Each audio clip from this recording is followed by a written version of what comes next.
The legal definition of lynching is when 3 or more persons, which constitute a mob, put someone to death extra-legally without court sanction, without legal sanction, and they do it for the purpose of tradition and or whatever their version of justice is.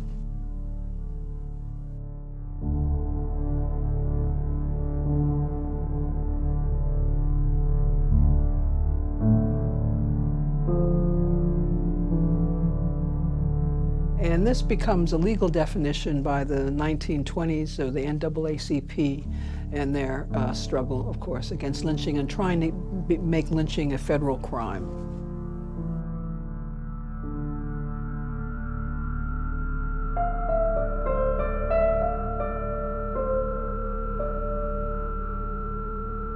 Lynching actually begins in the Revolutionary War years. And it's named after the brother of the man who founded Lynchburg, Virginia. And lynching took place, this is extra-legal justice, in quotes, takes place during that period of time because it's not too many courts. It's sort of difficult to get to them. This is a period, the British are also in place in many places in the South, and so it becomes very dangerous to move around. And so this is a form of justice, of local justice that is not condoned by a formal court.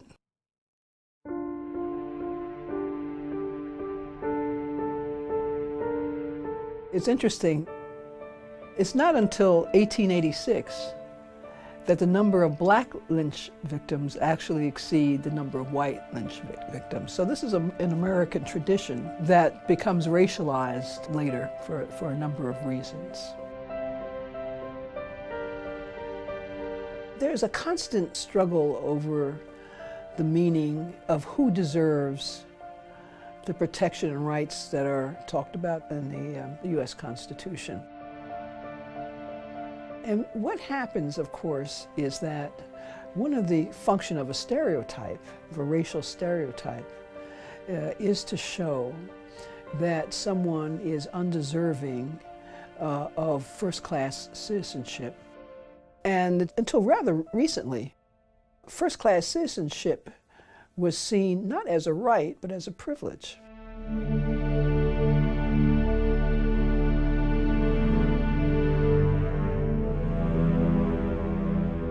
And it was a privilege accorded to those with a particular character and who lived their life in a particular way and had the honor that you are talking about. This really stymied activism because in the history, African-American history, there is which still exists to some extent, a big conservative element that really says, you know, if we live our life a certain way, we're going to become first-class citizens. Because that's what the Constitution says, but it's a privilege, it's not a right.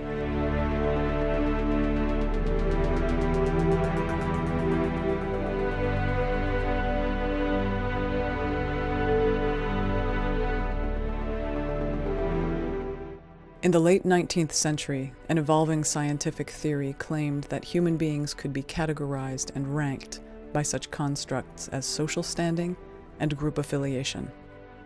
Drawing on Charles Darwin's theory of biology that the fittest will survive, this science, called social Darwinism, perpetuated various myths about how societies evolved. One particularly destructive myth was that black people were inferior to white people. And therefore, there was a justification to suppress their advancement in all areas, lest the society as a whole be brought down. There had been prejudices always around color, ever since, the first Africans came to the U.S., but they changed. And in the late 19th century, with the advent of social Darwinism and the need to think about black people and black labor and black bodies in a particular way, we begin to see this idea that blacks are actually beginning to devolve down the evolutionary scale, devolve into more primitive identities, and with primitive, of course, is lasciviousness and lack of control, lack of character, lack of honor, etc. And scientists actually sought to prove these things empirically. And from there, they begin to also think about the notion of what is happening to women. The idea around women's sexuality begins to change in this period of time as well. This need for this passionless sort of idea of white women who need to maintain their purity and the purity of the race, which is one of the fears, the bugaboos that come up around interracial relationships and this charge of rape.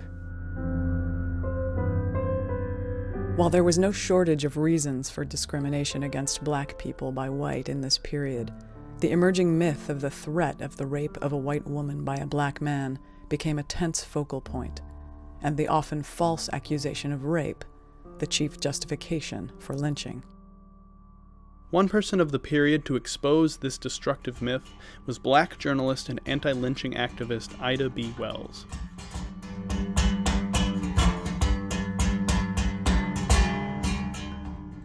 Ida Wells was an activist, a woman who was born in Holly Springs, Mississippi in 1862.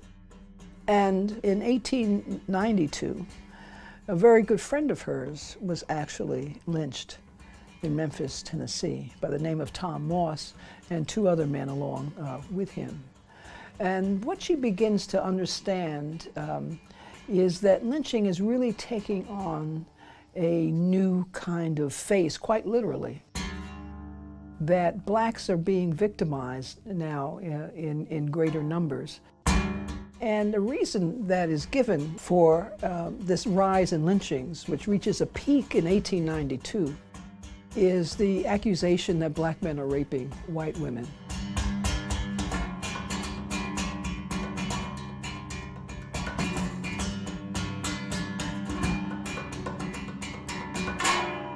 And she says it's new because there's no history of this in the numbers that people are professing. She knows that Thomas Moss certainly hasn't, and there's a whole history, there's a reason why he was lynched. He was actually competing successfully with another, with the white store owner.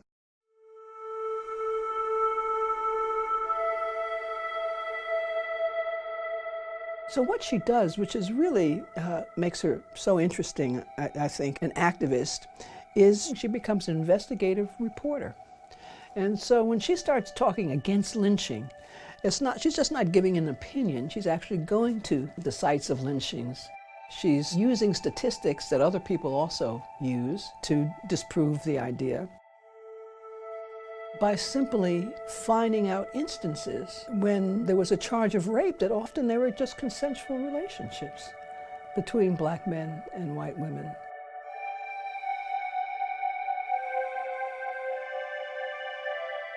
And that in and of itself it turns the world upside down.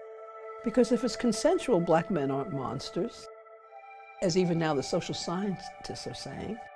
If it's consensual, white women aren't desexualized and innocent of any kind of behavior and in need of all this protection, which black people are being killed in the name of. So it's a notion that really involves all of them, and they're all often dependent on the other and defined in opposition to the other. You can't have white people if you don't have black people, right? With all of the characteristics that are also defined in opposition to one another. I mean, this is one reason why you have to have lynching, that even segregation, there's too much equality. I mean, you have to have something that really distinguishes white people from black people. And having black people be lynch victims and white people are able to be the spectators, now that's different. Now that is a difference that is consistent.